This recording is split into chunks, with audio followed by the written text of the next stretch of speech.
Hello, welcome to Forest Focus as Nuno brings up his half-century of games as Nottingham Forest manager with the Reds firmly fixed in the Champions League places. We'll discuss Saturday's game at Ipswich and the state of the top 5 race after a perfect set of results for the Reds, plus ask if Newcastle's Carabao Cup win gives us and Elliot Anderson even more inspiration for the FA Cup.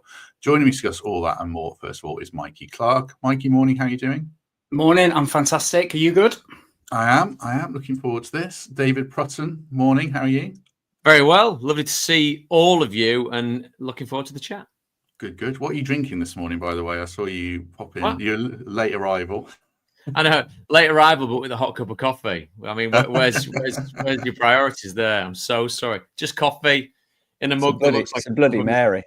It is, yeah. It's an espresso martini. Very good. And a man getting a Morgan Gibbs-White style late call up after the last minute, after some terrible team selection on my part. Michael Temple, how are you? Water all the way for me, pal. Good. Loading up. Good. Feeling good. Good to have you with us. Kick us off, Temps. We'll get into Nuno, 50 games. We'll talk Carabao Cup a little bit as well, and Champions League with just the Ipswich game. What did you make of it? Just blew them away with better players, didn't we? I think you could see that some of those lads have been on the journey from League One. They've stayed loyal. They've gotten to this point, but they're just being outclassed. Case in point for me was Elanga's second goal. Just seeing that long punt bounce as it did, and 3 lads just stand around watching as a stronger player held off Wolfenden and a faster player ran between the other two. That was the difference between the two sides. I don't think it was classic Forest necessarily. I think we were played within ourselves, and there was more to come. Another gear if we needed it, but we didn't. We were far better than Ipswich and great value for 3 points. I was surprised a little bit, Prutz, by how few points Ipswich have got. But then when I see them, the more I see them, I think good attack. And I'm not trying to be disrespectful, but quite a few of their defence was in League One or the Championship last season. Is it inevitable what's happened to them, and almost inevitable the way this game went that class was going to tell in the end? Or was that too hindsighty?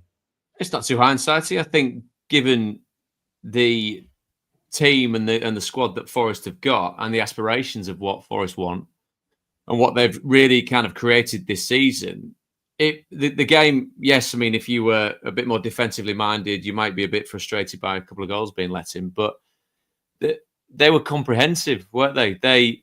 They're a fundamentally better team than Ipswich are. I mean, that's no kind of huge statement, is it? And Forest did what they've done so well this season, which is whoever's come up against them, whoever's needed to be beaten, did that and did it very, very well. I really enjoyed covering Ipswich, coming up from League One, coming up through the Championship.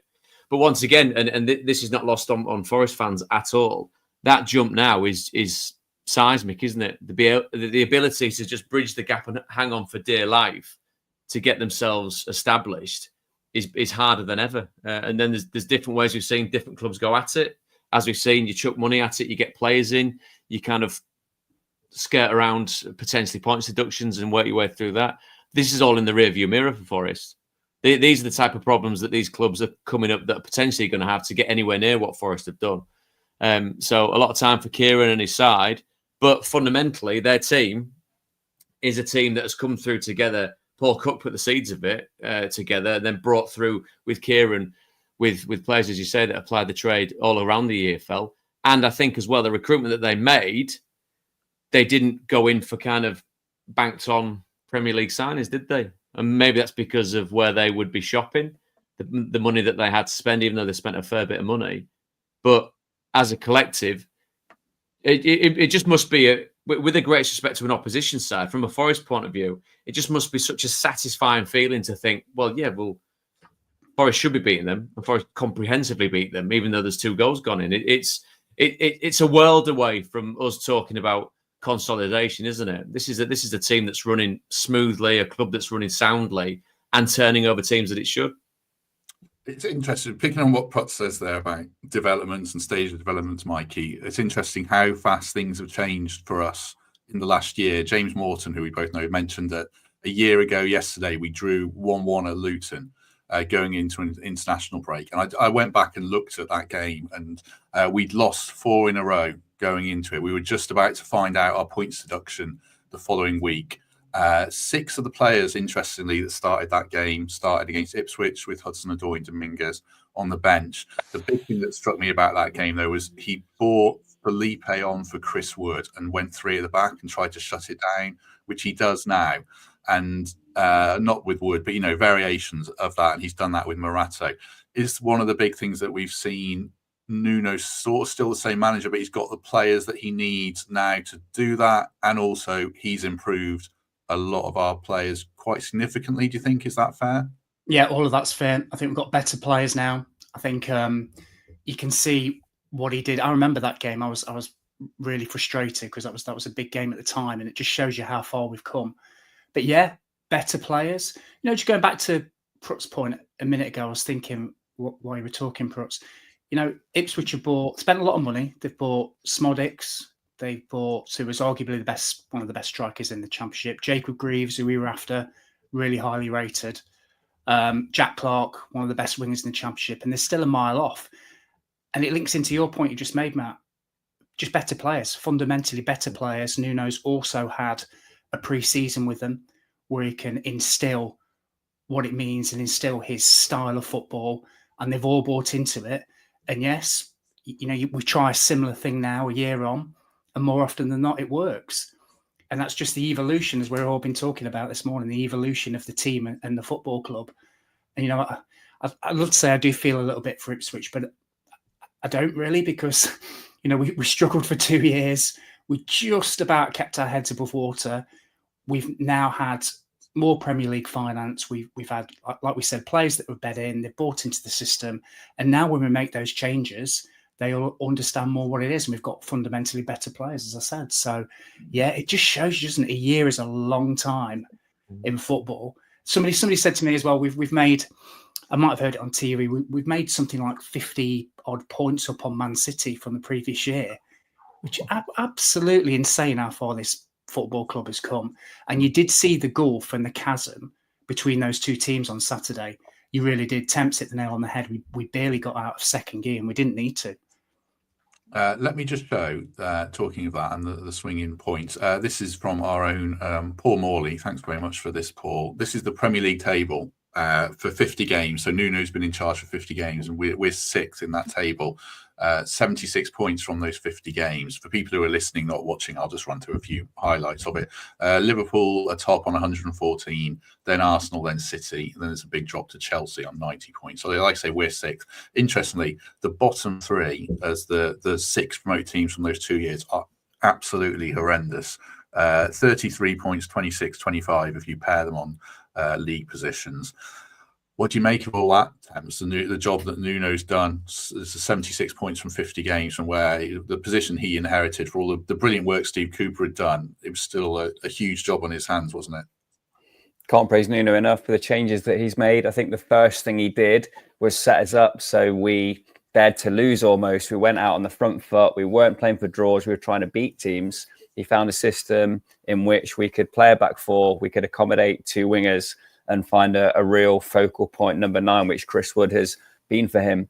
Allied to that, he's got more out of the players that were already there. Let's not forget that Elanga, Hudson-Odoi and Morgan Gibbs-White had already shown that they could improve this Forest side, but they weren't the stars that they are on this side now. And that's because Nuno has given them a framework to work within that gets the best out of them. So it's good to see that, isn't it? It shows it's no flash in the pan. And I think it shows too how we've got the longevity to see this across the line now. Find ourselves in this unbelievable position, third in the Premier League with 9 games to go. And I think we should have every confidence that Nuno knows how to close this out. This isn't a flash in the pan.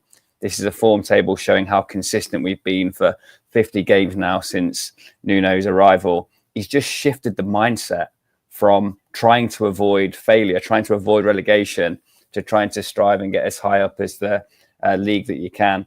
And I think when you do that and you demonstrate that you can beat the so-called big six, you can overcome those mid-table teams that we've just cruised past with scant respect or regard, it becomes self-fulfilling. There's a renewed belief in where you can get to, and every single player in that Forest squad at the minute believes they're in a Champions League side, and that's exactly what we are.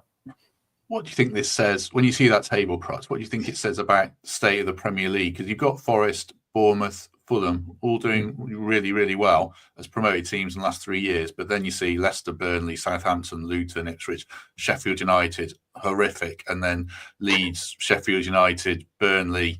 2 of those 3 are definitely coming back up, it looks like, and probably the third might win the playoffs.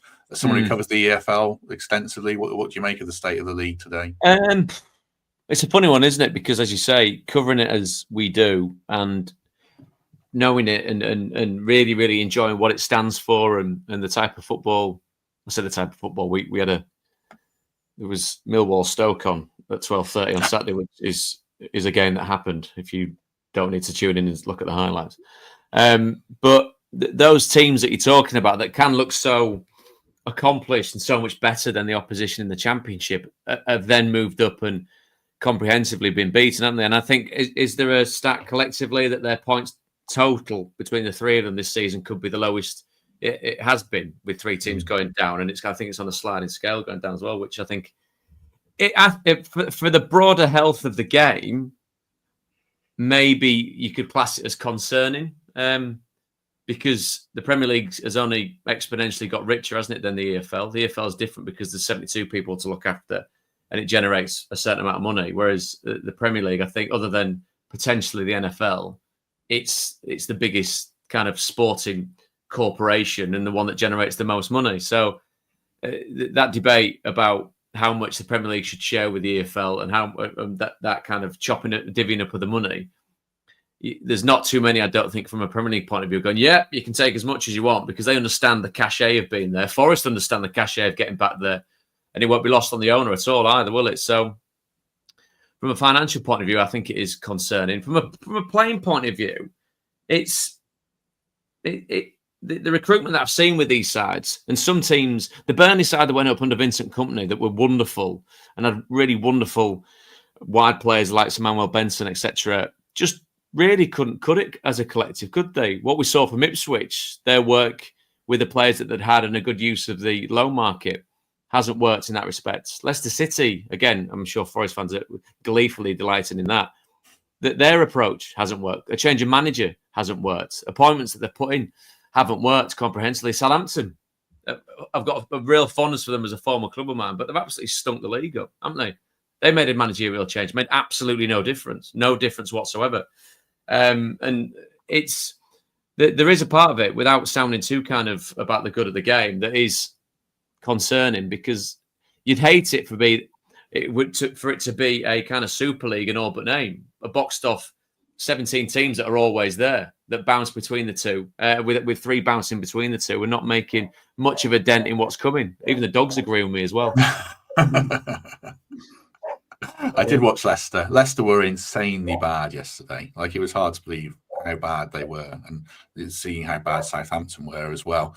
I might have to mute you there, Prods. Is the dog? Dog's gone. Let's just run off down the street. It was your dog, wasn't it? Yeah. Not just... God knows. No. It's just lost in literal waste and strays, just knocking up and hanging around. But yeah, it's like going back to Mikey's point, which is absolutely right. I'm not saying this because we're preaching to a Forest faithful. Yes, there are. That we have seen niggling rivalries, and obviously the traditional rivalries with what Forest fans have known for decades and decades and decades. But that appreciation that Mikey said about where Ipswich are, but the other side of it is it's we understand it.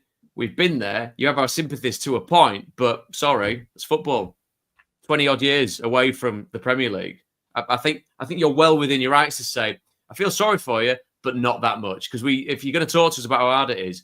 Look at the route that Nottingham Forest took to get back to kind of potentially playing with the biggest clubs in Europe. It's been, Christ Almighty, it's been a dusty long road, hasn't it, that one? So you can look at it and kind of, without being too smug, Mikey, you can look back and say, look, well, we've been there, we appreciate it, but thank Christ it's not us. We'll pick up more on that on the other side of a quick word for the Trent navigation. Just a reminder, there's a few home games on the horizon, including Everton next month, Saturday the 12th of April. Straight after the post-match show is, I'm sure I'm saying this right, Thanks Tara. Was that be Fanex Tara? It's got to be Thanks Tara. And they are just a band from the 80s. That's how they're billed. It says on the screen. It's not me saying that.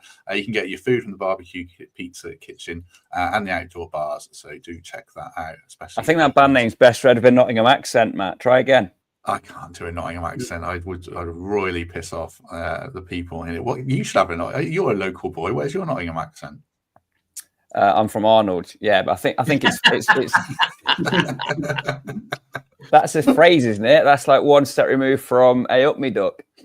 Okay. I've betrayed my Shropshire roots, not Nottingham roots there. So apologies. Shropshire? I don't think I've ever met anyone from Shropshire. What nothing part of the country that is. What? Apologies to all our viewers in Shropshire. That's my parents who watch this. You just insulted my family and my granddad. My granddad, who's in his 90s, is now absolutely gutted by that. No, your parents and grandparents are very nice, Matt. I mean, God knows where you've come from, but they are lovely, lovely people. Got there in the end. That's the main thing. Right. Let's expand a little bit on some points around the Ipswich game. One of the things that I kind of took away from it, Mikey, was a little bit around sort of expanding on the theme we discussed here about player progression.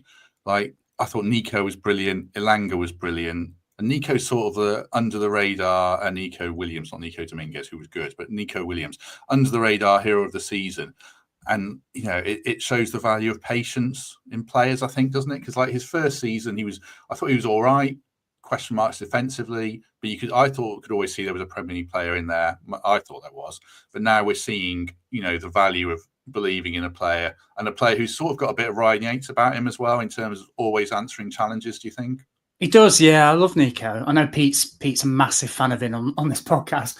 Maybe it won't go that much, but I think every challenge that's been thrown at him, similar to Yates, he's come through, hasn't he? So, Alex Moreno was signed, got in the team. First season, absolutely. Renan Loddy. You look at all the fullbacks we bought in, and he keeps moving them aside and keeps cementing himself in this team, be it in a back four or as wing back. And he's one of the first names on the team sheet at the moment. He's really solid. And what I loved about it is certainly in the previous game, Man City, where they flicked their wingers, and I think Arsenal did it too, because they got no change out of Aina. They have a go at Williams. They get no change out of him either. So we're so solid down the flanks. It is wonderful, and it gives us that bedrock, doesn't it, to sort of grow into the game, and then our attacking players come to the fore. But no, Nico Williams is a fundamental, stable part of this team at the moment, and he's just getting better and better and better. And he's one of them, with Callum and a few others, that we maybe should be looking at his contracts. I think he's only got maybe a year or two left. And I know that there'll be people sniffing around him, absolutely, if he keeps performing to this level. But no, another really solid performance from Nico. He's brilliant. When you think back, Prutz, to when you signed for Southampton, it's this sort of like Nico went from Liverpool. He'd had a season at Fulham, but he hadn't played regular Premier League football. You made that leap from the Championship to the Premier League. Do we have to kind of appreciate how big a step that is? And it's probably even bigger today than it was when you were playing as well, I guess. It's a bit. It does look and feel like a bigger step now, and that's not kind of dialing down what it was 20 odd years ago. But that the ability to, as you say, have a bit of patience with a player that had the kind of fundamentals there. And I think what helps with that is you've got a player that is likable, looks very coachable, is a hard worker, is a good ambassador, I think. So when you are kind of watching these players come to fruition together, I think that's where the real fondness for players such as that come from. And I think what also helps is you never underestimate what a player can bring as a new signing off his own bat, but what he brings to other players. You've got a defence there that Christ Almighty, it's formidable. It's combative. It can knock the crap out of people. It can play out from the back. It can finish like a striker against Ipswich. Milenkovic touch and finish. That's in the back of the net before anyone in an Ipswich Town shirt has realised what's happened.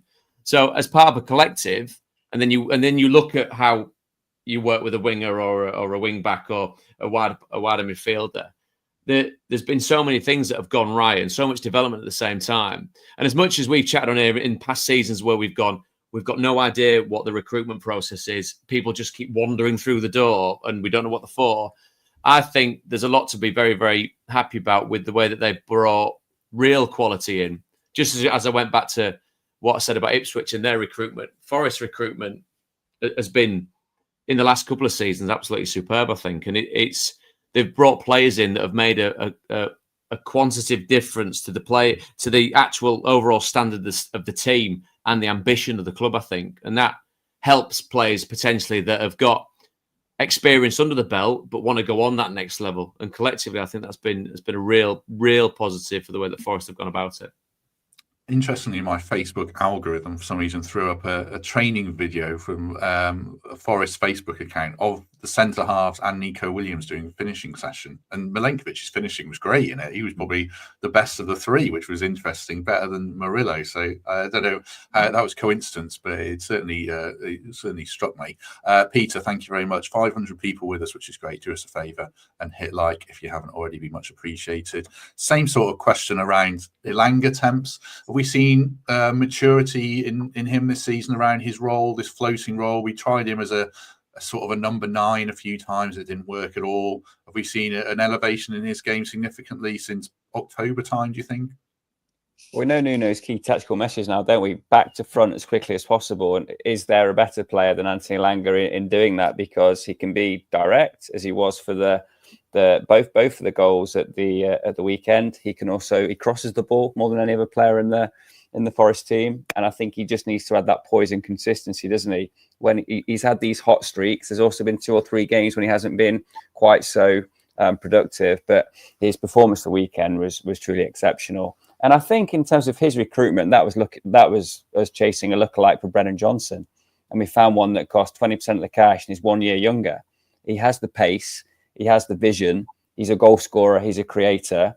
I think he's got more top end speed than Brennan Johnson. So, yeah, backing Anthony Elanga, and particularly with this tactical tweak now where he finds himself in certain setups playing in a 2 with Chris Wood, and in others where we revert to more of a 4-2-3-1 with him being an out-and-out winger. But he scored a goal from each of those positions at the weekend. He fits perfectly into Nuno's tactical system, and I think he's one of those players that we'd really miss if he was to be injured or suspended. So I thought he was truly excellent at the weekend, one of the real high points. And let's hope this is a period of form for Anthony, because he's a devastating player, and whatever fullback you put him up against, his pace is just unreal, off the mark and in full flight. But yeah, just a mention for that finish, left foot cutting inside, finding the corner. That's top end. I'm delighted that Prutz is getting absolutely battered in the comments about the Captain Haddock one's amazing. Yes. Honestly, every time we go back there, my brother lives in Broseley, which is very near the Iron Bridge. So I bore my kids every time about the birthplace of the modern world. And the Olympic movement started in Much Wenlock. And I'll put up this comment from Steve Elner. Half Prime's Agricultural College. That's where I grew up, Steve. And it's not in Newport, it's in Edgemond, because that's the village where I grew up. And my mum works there for about 30 years as the farm secretary. So there you go. Lots of That's Shropshire Hour is a different podcast. You're going to have to hook up in a Shropshire Live arena. Hey, Prutz, question to you. How early would you burn your yellow card if you were marking Anthony Elanga? Oh, mate, I'd get it in the tunnel walking out. Let's be brutally honest. That kid's he's frightening, isn't he? He's a wonderful footballer to watch, and very much like a lot of Forest players, especially towards the end of this season, where they just you expect him to perform and he goes out and does it. It's a wonderful position that they all find themselves in, and was that stat getting thrown around about Forest and possession and all that. Lowest possession in the Premier League, and I mean Leicester won the title with less than 50%. But you look at what Forest can do. They're just so ruthlessly efficient, and I think Elanga's the shining example of that. Very quick, wonderful with the ball at his feet, very direct. Sometimes direct's been used to kind of denigrate what someone does, but that's what they do. They know exactly what all the jobs are. And if you mentioned about Elanga being used in the past as a 9. And never tire of blowing smoke up Chris Wood's backside, because he makes everyone everyone else's job's relatively straightforward. You know you're going to get goals from him. You know you're going to get a physical presence, and he knows as he gets older, he's got legs, pace to burn around him. And of course, you could, I don't know, be out in a phone box halfway down Maid Marian Way, and Morgan Gibbs-White still find you with the pass, won't he? Christ almighty, that kid is absolutely flying. And he's in the England squad, which is utterly ridiculous that he wasn't in the first place. We'll come on to that. I want to talk about Gibbs-White a little bit more. Is this the 11 now, Mikey? Do you think with the last 2 games that have started, or is it still, maybe Leif Davis made us play Dominguez, he's so attacking, Alo Vardiol and Doku? Is this the 11, or will it be horses for courses? It'll probably be horses for courses, but I think he could revert to this in the majority of games. Good point. Let me have a think. Just going back to what the guys were saying, Temps said about getting back to front as soon as possible. Absolutely. There was one bit in the first half where you heard somebody shout, "Go!" and Callum had the ball, and it was Nuno. It was Nuno shouting, I said, "Run, quick, quick, quick." And go back to Elanga as well. I was having the debate with my wife, Lindsay, about his best position. So I like him on the wing just because of his pace, and he's frightening. And then when he scored that first goal, I said to Lindsay, "Look, fullbacks can't handle him." She was like, "Okay." 2 minutes later, he's through the middle, and he says that's why he's playing in the middle. So we agreed to disagree, but it just shows you his versatility and his speed. No matter where you put him on the football pitch, he's going to cause problems for defenders. It really is. But yeah, this back to front straight, and it will be horses for courses because we played this against Manchester City. We played it again with Elanga floating against Ipswich. Who have we got next? We've got the cup game. United. United, Brighton, then Man United, Villa away as well. So, he's got options, hasn't he? But giving Elanga that role to basically just kind of do what he wants. And you see he has obviously instructions for when we don't have the ball in and Gibbs-White. They drop a little bit deeper. They were pressing one of them, weren't they? So I think this 11 is probably the 11, but how they match up and how they line up is probably dependent on the opposition. But it's so... If you're setting up to try and defend that, I mean, what on earth do you do with that pace of Elanga? It's terrifying. It's the tactics as well with the Gibbs-White deeper role. I'll ask Prutz about Gibbs-White not being in sort of a bit more, but the deeper role, Temps, are you persisting with that? Or again, same sort of question, horses for courses? Well, I've got to be consistent. So ahead of this game, I said no. I expected Morgan to be restored to the 10 spot where I think he does most of his damage, but we're calling less on the dribbling now and more on that range of passing that Prutz refers to. Where does he do most damage? Well, if we're going to get the ball up the pitch quickly, he's going to feed Callum Hudson-Odoi as he did against Man City, and he's going to keep feeding Anthony Elanga as he tried to at the weekend. Then he's doing damage, isn't he? But he can float. And is there a 10 that works harder than Morgan Gibbs-White? The backtracking, throwing himself into tackles. He's not a typical luxury 10 that comes live with the ball. He's willing to graft. He gives energy to the team when he chucks one in, regains possession, and he's more able to do that if he's able to almost have his own call as to where he operates between the boxes. But I've been convinced off the back of the last 2 games that he can be effective and dangerous as a quarterback, rather than just trying to find that pocket of space just deep of Chris Wood. So it has to be an option now that we've seen the impact he's had on 2 consecutive games. 6 points we've taken from them, and he's been a massive influence on both of those matches. So yeah, I wasn't, but now I am more convinced that Morgan Gibbs-White can be that deep lying playmaker and get the team ticking. Man U are doing it with Fernandes as well, aren't they? They're dropping him deep in certain games as well and getting him on the ball. So it'd be really interesting when we play them. You could have 2 quarterbacks, as Temps put it, just sort of spraying passes and trying to release their quick front players. So, yeah, very interesting. God, I hate Bruno Fernandes. I know you do. Absolutely ruined my FPL team the weekend, and a horrible player. Sticking on Morgan, Prutz, with your player's hat on and that being excluded from the England squad, what kind of speaking around the mentality to go out and perform? I suppose it would have been easy to be frustrated. It must be massively to his credit that he ran that game against Ipswich with Elliot Anderson, I think. So a case of fair play to him, and just deserts he's finally got in. Yeah, I think, and I mean that's the thing about the debate about that squad that's been put together, because there are, as we know, a couple of inclusions that are nowhere near linked to form, are they, at all? There's a couple of historical inclusions which I really don't understand. Maybe from the point of view of Thomas Tuchel, he's got 18 months to try and make a big impact with what he's got, and wants to call on people that he's seen several times. I mean, there's no real excuse for not knowing what Morgan's done this season. I'm not saying, and then it's probably even more of a kick in the teeth if you think, well, and he'll be very, very aware of what the players have been up to and the output that they've shown, and that's why it's even more baffling. And then we're all sat here with Forest hats on, aren't we? Saying you see Morgan week in, week out and what he's done. There was a time when we were discussing him being wonderful on the ball, but very prone to a little flick around the corner or a needless bit of skill that would then result in losing the ball and the other team on the attack. But he's more often than not the first line of defence, more often than not the real kind of genesis of where anything creative comes from for Forest.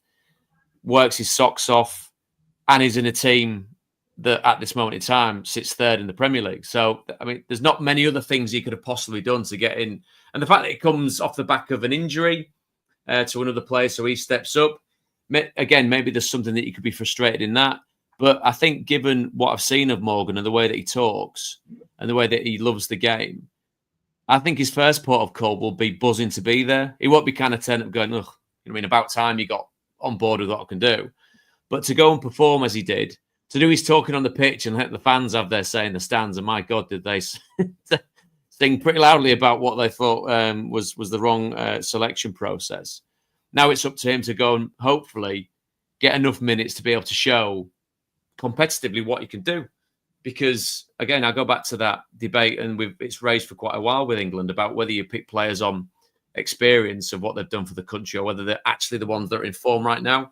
And Morgan is undoubtedly in form right now and deserves that chance. So well done to him for getting into it eventually, and well done for being able to be balanced enough. There was no real...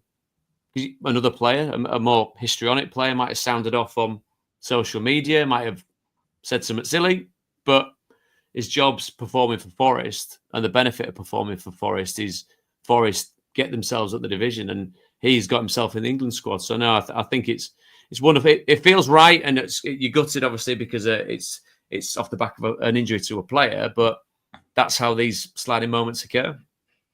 Two quick ones, just quickly. Talking about signing off on social media. Did Sosa went on social media and put my only inspiration and a photo of the Paraguay national squad? Does that bother you at all, Temps, that he's done that? He's out of the squad at the moment. No, that's what goes with consistent selection. Why are we picking this team week after week after week? Because it works and it's winning. Simple as that. There's no agenda against any player, and they've all had a chance to prove themselves. So now we sit at a point where Danilo, Sangare, Marino, Awonyi, Yates, Silva and Sosa are all frustrated, maybe because they're not playing. So you've got a choice to make. Be a good teammate and buy in.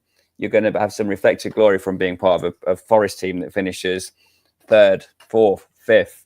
And if that's for your progression within the club or the move you get outside of it, fine. Now's not the time to be scoring petty goals on social media because you're not in a side. What's he expecting to do? To displace Callum Hudson-Odoi or Anthony Elanga, who've been two of the most devastating players in the Premier League in recent weeks. So if that's what he's getting at, then it's pretty ill-advised. And Prutz will speak to this. You do understand the mindset of a professional who wants to play. Nobody wants to be a professional football trainer. And sometimes you find yourself in a situation where you have to be. I don't think there's anything he could do in training to unseat either of those two players. So I get it. I get the frustration, but it's never good to air that in public. No. I think he thinks he should be getting Jota's minutes, I guess. I don't know. I don't have any insight on the situation. Speaking of wingers, just quickly, the live chat, one of the main topics today has been about Brennan. I think this comes from a throwaway comment that Paul Taylor made in an Athletic piece. That's suddenly, one of these transfer aggregators has said that Brennan would love to come back and all that. I think people are getting way, way ahead of themselves. But I'll just ask really quickly, would you have Brennan back, Mikey, if I guess money's a factor and all that kind of stuff? But if we're in the Champions League next season, would you want Brennan back if there was a deal to be done? I'd want all players that can make a huge difference for us. So they always say about don't go back to your old clubs and stuff, don't they? But he's still young. I don't think he's peaked as a footballer yet. It's not as if we'd be getting somebody on a downward curve. And if we do get into Europe this season, especially if we get into the Champions League, we're going to need a bigger squad with more people that can perform at that high-end level. You know, we've all spoke about the potential drop-off of quality from our current wingers, though I think Jota had a remarkable cameo, which I might talk about in a minute when he came on against Ipswich. But you got one winger that's spouting off a little bit on social media. We've not really got anything else underneath that. So it's something I'd absolutely consider, but I think we're probably getting ahead of ourselves, to be honest. We should really revisit it when and if we get to a stage where it becomes a possibility. Yeah, I mean, he's got 14 goals, 3 assists this season. I think he's a really good player, and he's 23, and he's going to get better. And I think him and Elanga are very similar levels of ability. It was only a few months ago that everyone was battering Elanga, and now look at him. I think Brennan, you know, working under Nuno would be a really good signing. I think Jed Spence would be a really good signing, but yeah, way ahead of it. But I think we need a squad where I would think we need to upgrade Jota and Sosa personally to be more competitive, and Brennan fits into that mould. Anything to add, Temps, from you on that? I'd bite anyone's hand off to sign Brennan Johnson, and to have him in and around Callum Hudson-Odoi and Anthony Elanga, driving them on. No one guaranteed a shirt, everyone has to earn it. There is a drop-off to Silva and Sosa. Of course, we take Brennan back if the finances allowed. Add so much by being, you know, one of our own, having come through the side. That's an important thing. If there's a player out there that's good enough, that's come through our system, that has links to the club, it just makes it such a natural fit. I would sign him tomorrow. I'd probably sign David Prutton, Gareth Williams, Keith Boy, Michael Dawson as well. Yeah. Wow. Derek says here they wouldn't get into our starting 11, and maybe they wouldn't, but they would in quite a lot of games. I think what I'm thinking of is we need a squad next season. That's the thing. Maybe I'm wrong. Maybe Nuno's happy with the same 16 to 18 players. What do you think about that wider point, Prutz, on Brennan, but also enhancing a squad if we do get European football?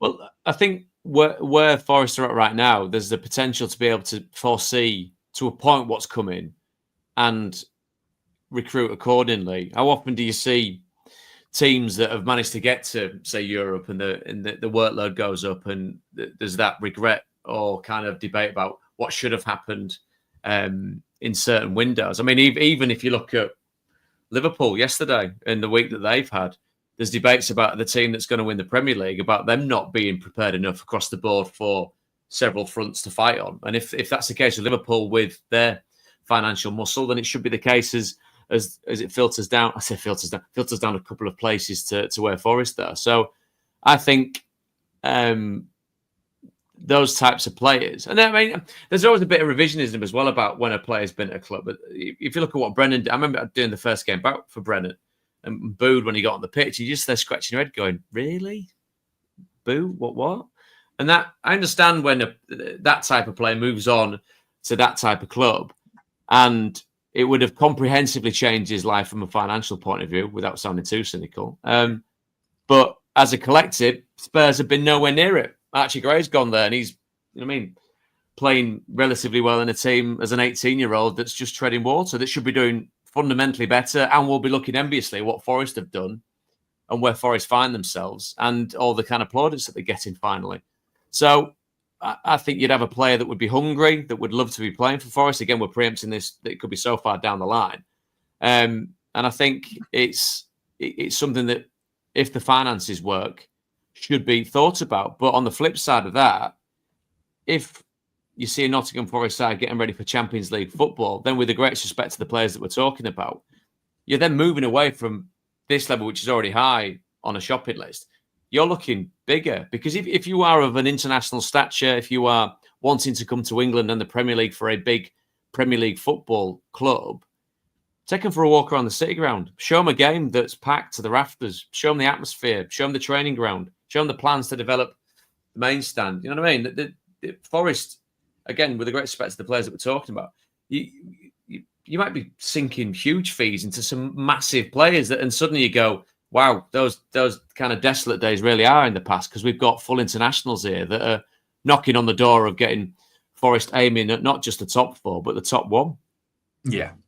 And there's a lot of nuances around that Brennan debate. I mean, we sold him for 48 million quid, and whether you'd pay that for him, I don't know. But just addressing the principle of it quickly, because loads of people are commenting on it in the chat. Right. Clock is ticking. There's 2 more topics I want to get into. We'll talk about the Champions League next. Just a quick word for Heavy Metal Football. They've got a new range of Sao Paulo-inspired Murillo merch. So if you're looking, heavymetalfootball.co.uk, check that out. Appreciate their support. They've got loads of cool Forest stuff, so do enjoy it. I mean, I've just said cool Forest stuff. That sounds, I think, horrendously middle-aged, so I probably destroyed their brand in one advert. But you can see, but you can see how good it is there on screen. Heavymetalfootball.co.uk if you're listening, not watching, and want to check that out.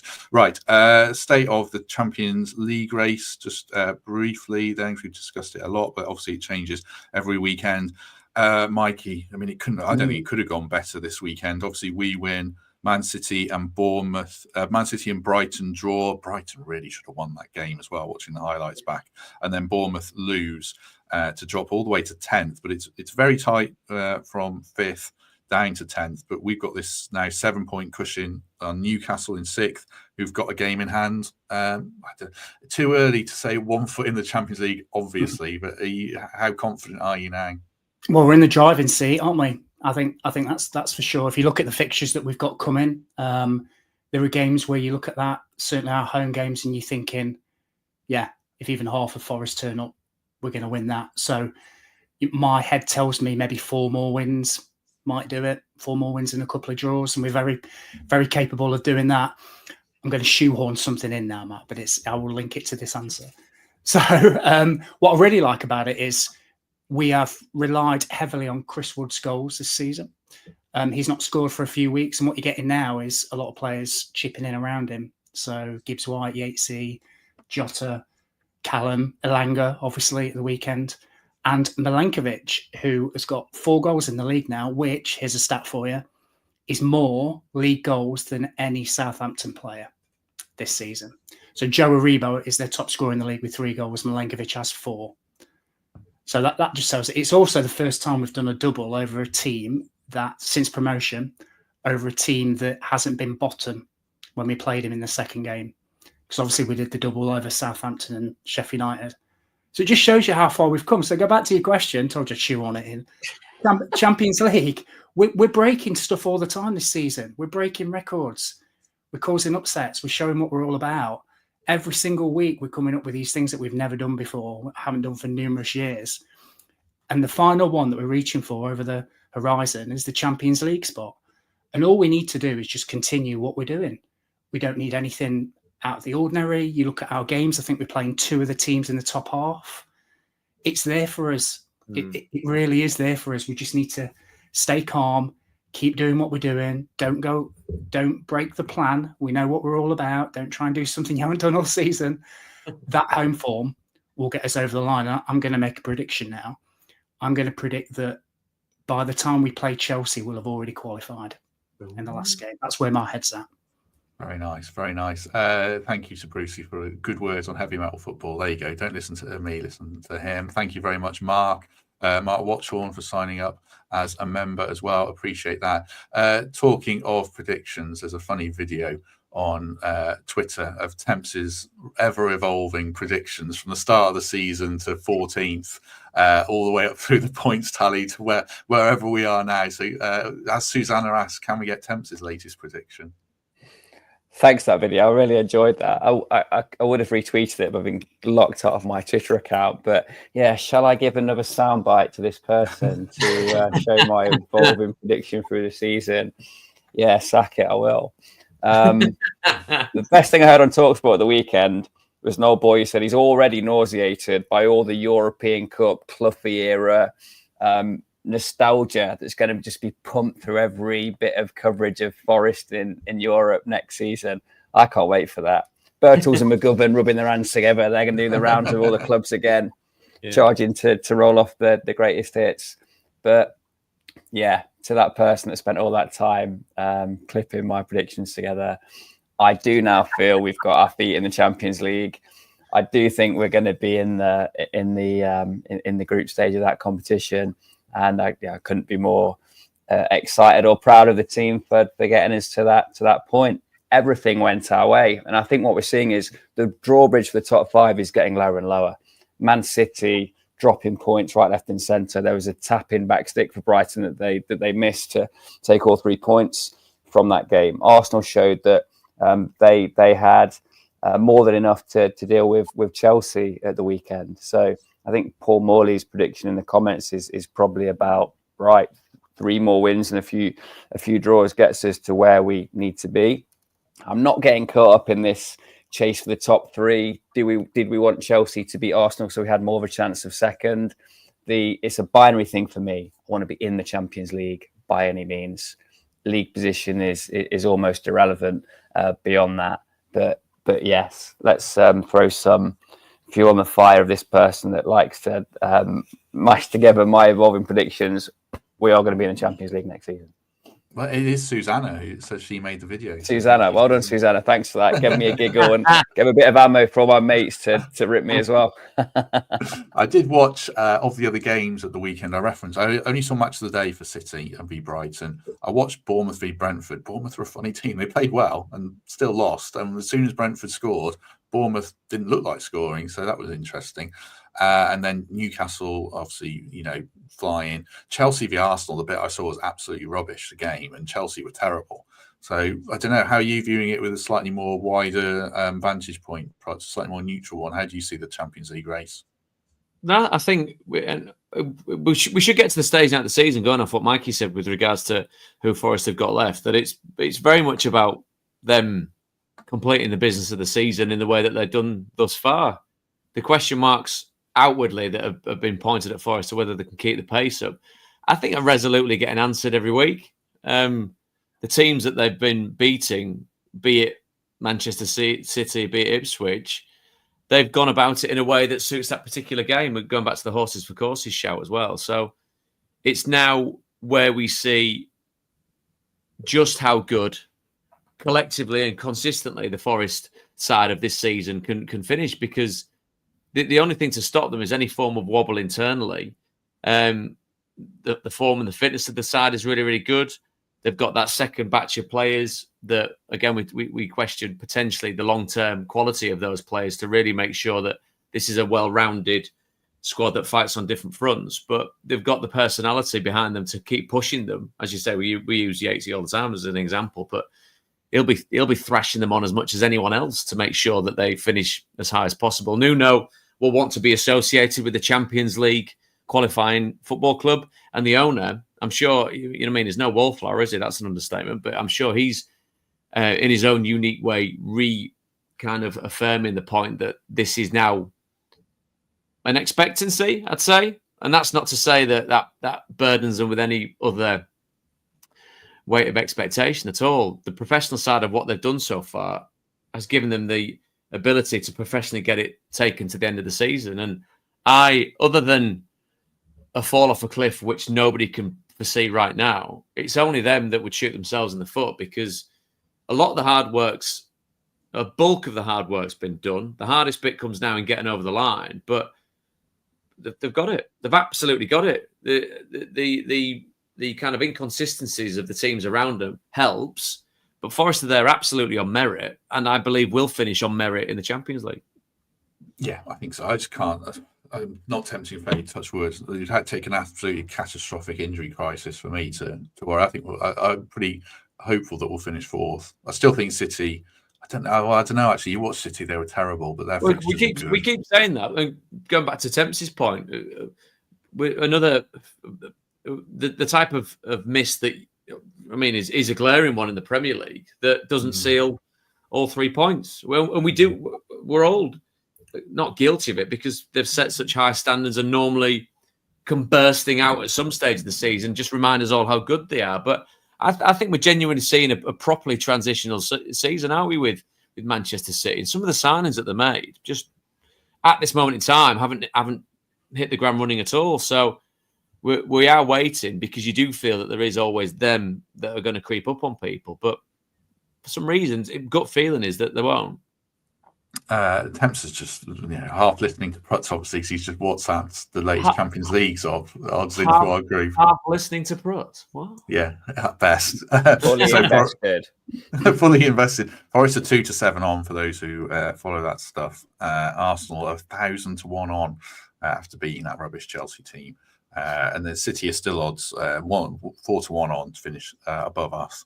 And then they've got Chelsea. It's funny, last week we asked who it would be, and I think me and Fletch said Bournemouth, and now I think it'll be Newcastle. It does change from week to week. Clip that one up, Susanna. One last topic to talk about. We've done 50 minutes. I want to squeeze in one last topic before we do that. But thank you, Rachel, for subscribing after 2 years of watching us, for getting on board. Appreciate that. Just before we do, quick word of thanks for Global Telemetrics. 25 seconds. We shall see you in 25 seconds on the other side of this ad about a Mercedes Sprinter van that got nicked. But if you invest in Global Telemetrics, they will get it back for you and sort you out, touch wood. For a sole trader, this vehicle cost me over 18 grand last year. And I've already claimed against one. I don't know how it's going to affect my insurance, but I'm just glad it's been recovered. Well. Okay, so again, Global Telemetrics, it pays to invest in security, and the victim's testimonial of their experience. Forest Focus at globaltelemetrics.com if you're looking to invest in car, van, caravan, commercial vehicles, anything like that. They are the people for you. Right, I want to talk a little bit about the Carabao Cup final. I did enjoy watching it. Fair play to Newcastle. The point I'm making is around if it inspires us a little bit more. But spot the Odysseus Vlachodimos in that photo. If you're watching, he is in there. Elliot Anderson was in the squad and in the stands as well. I'm glad no Forest fan kicked off about him being there, because I thought it was really, really good. And as long as he's playing well for us and putting a shift in, then I'm not bothered at all. I'll ask Mikey and Temps about it shortly. You were there, Prutz. Great day. Question for you is one I asked Kelvin recently around, would you rather win the FA Cup or play in the Champions League? When you're at a special day like that and you see those scenes, and it reminded me of us at Wembley. This is a question for you as a player more than the fan. Champions League or FA Cup win? Or Carabao Cup win, I should say. Or Carabao Cup win. I mean, it was amazing to see yesterday. I've never been surrounded by so many middle-aged fellas in tears that were just kind of enjoying what they'd seen. When they all came together and celebrated, and I've had the privilege of being at several finals there, that really looks, from a domestic point of view, not necessarily, obviously the players are domestic, but from a cup final point of view, you could sense they understood how much it meant to the fans and how much it meant to them. And I think it takes someone like Dan Burn, his story of the geography of his situation and that boyhood element of what he's done. He'll look back and be proud of having Champions League under his belt, but I get the sense that this one's going to stick with him a little bit more sweetly than the others. So from that point of view, as a bit of a traditionalist, I would say, growing up in a certain era as well, a domestic cup final win at Wembley in front of your fans would be wonderful and glorious. I think as a cynical old ex-pro, I think the Champions League would be slightly better for your bank balance because that tends to be how these contracts are structured. But it was just wonderful to see, and like I say, quite reminiscent of what the Forest playoff final was like, because you had a very distinct look at two sides of the stadium. One emptied very quickly at the end, and one was packed up until they were getting told to bugger off and go somewhere else to celebrate, which you felt very Forest-like in that Championship playoff final, didn't it? So, yeah, I would lean towards that one-off glory day at Wembley, because it's what boyhood dreams of men of a certain age, like we all are, barring Mikey and Temps probably look a lot younger than me and you, Matt, but they seems to, that's the real kind of traditional boyhood dream, isn't it? That one of scoring for your hometown club, being a fundamental part of it, which Dan Burn was. And now, potentially, given, as we've just discussed, the Champions League running, it gives Newcastle that extra bit of bounce and kind of push to finish as high at the league as possible. But no, a wonderful day out really, really wonderful day out, and I mean, well deserved as well. That Liverpool were absolutely nowhere near it.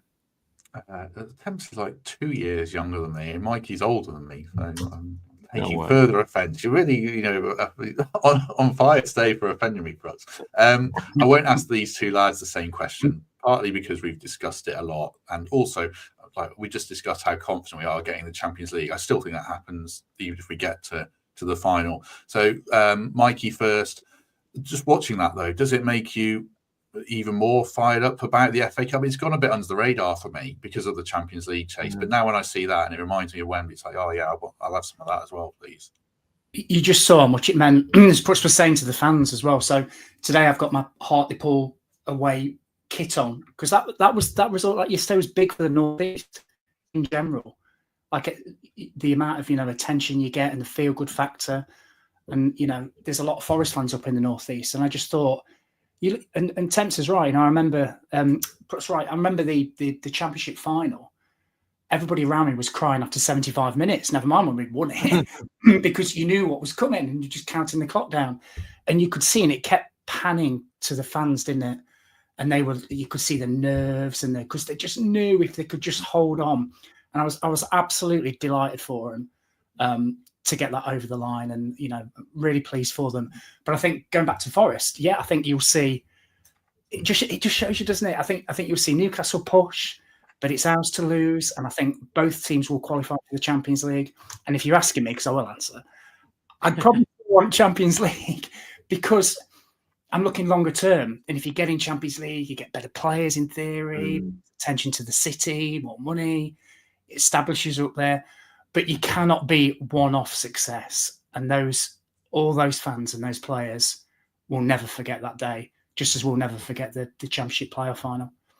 That's a slightly different variation of the question. Has it got to the stage with the FA Cup now where you would totally name a full-strength team? Maybe Taiwo starts at Chris Wood because of international duty, and then if players are knackered, maybe you rest them against Man United 3 days later in the Premier League. Are you that excited about it or not?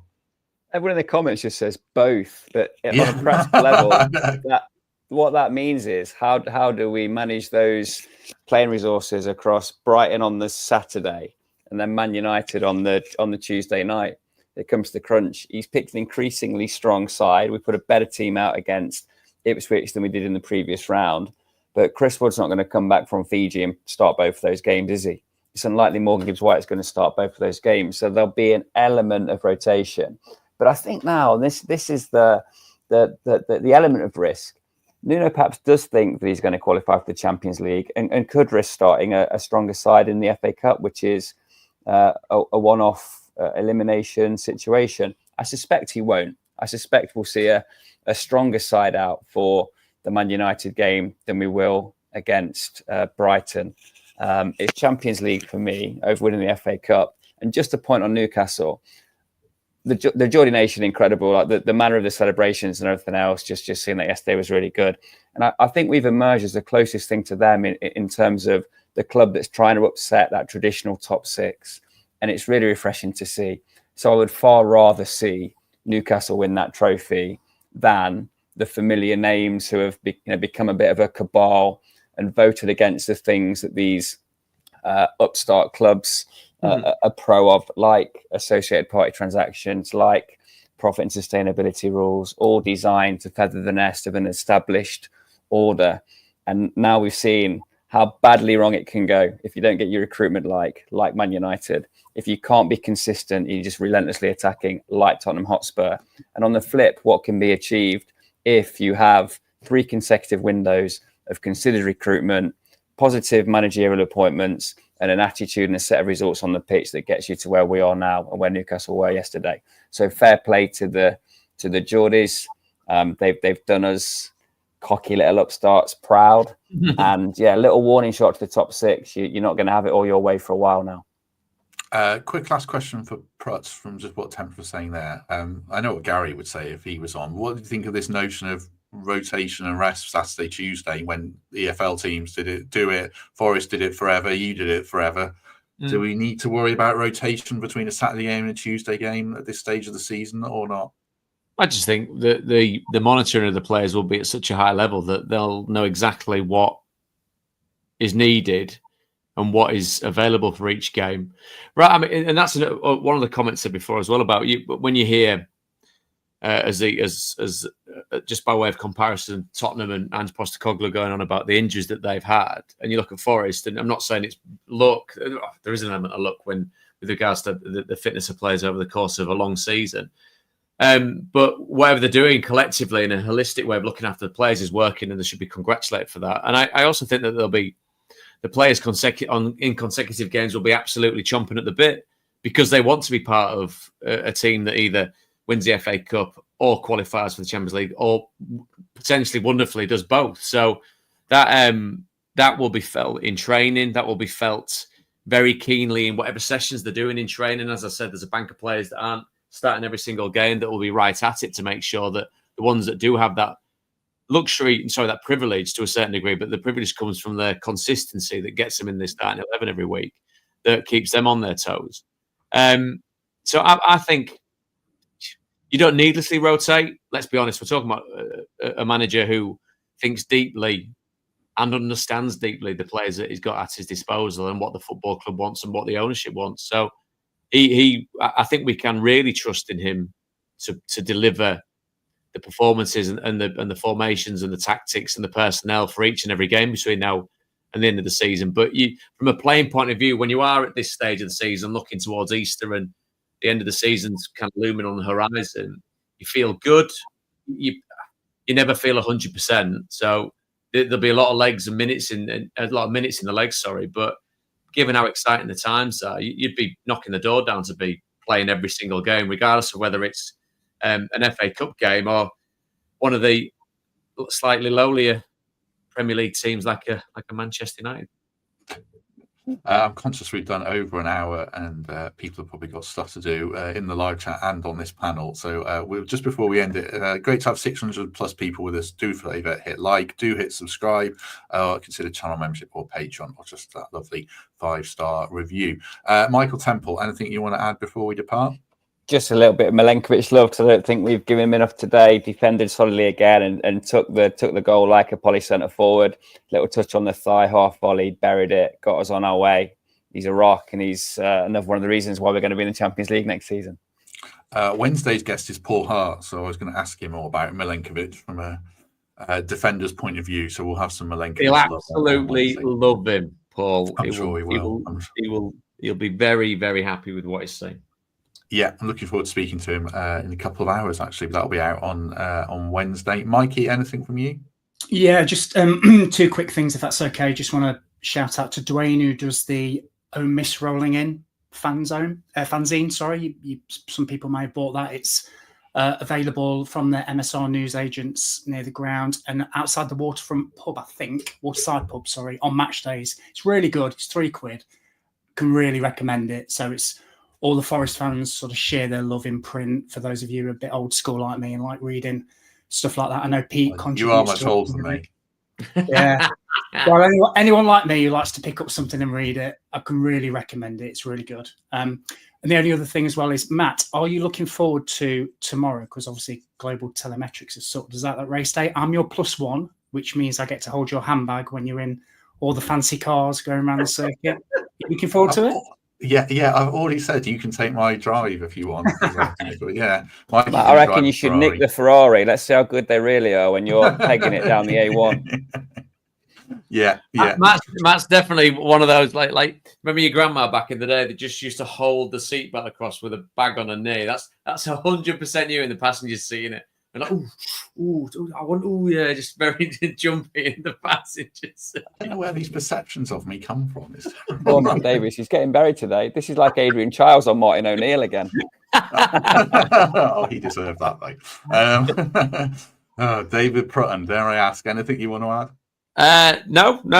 Apart from obviously my traditional hello to Dylan and Aldi in Harrogate, we always have a good chat about Forest, and he's buzzing because one of his colleagues is a Man City fan who just skulks around in the corner now because like, you're rubbish, you lot rubbish. But no, pleasure to be on. Pleasure as ever to chat about a Forest side doing unbelievably magical things, and long may it continue. Excellent. A couple of quick bits from me. I've already said we'll be with Paul Hart on Wednesday. Later in the week, I'm speaking to all our regular fan correspondents for the other Champions League teams. see how they're feeling. So I'll be chatting to them between now and Thursday. That'll be out on Friday. And live show tickets go on sale tomorrow morning. It's at 7 p.m. on Thursday, the 3rd of April, with Lewis. Temps will be there, Mikey will be there, Pete will be there, Greg will be there, all on stage. So, yeah, one for your diaries. Thursday, the 3rd of April, 7 p.m. Tickets are on sale tomorrow. Right. Mikey Clarke, thank you very much. Yeah, I love that. Thanks, guys. Michael Temple, thank you very much. One more prediction. Newcastle won't be in the Champions League, but will have a domestic trophy. And let's see who the happier fan base is next year. Well, you have to say who's going to be in instead of them then? I'm consistent. It's Chelsea for me. Chelsea sneak in with Liverpool, Man City, Arsenal and Forest. They are terrible. Right. Thanks very much, everyone. Have a good day. Now, I'm going to thank you, David Prutton. Appreciate your time. Pleasure. Good. Hello to everyone in Shropshire, the greatest county in the we love it. Country. Yeah, we do. Not as good as Yorkshire, but crack on. Thanks very much, everyone. Have a good day. And if we don't see you on Wednesday, we shall see you soon.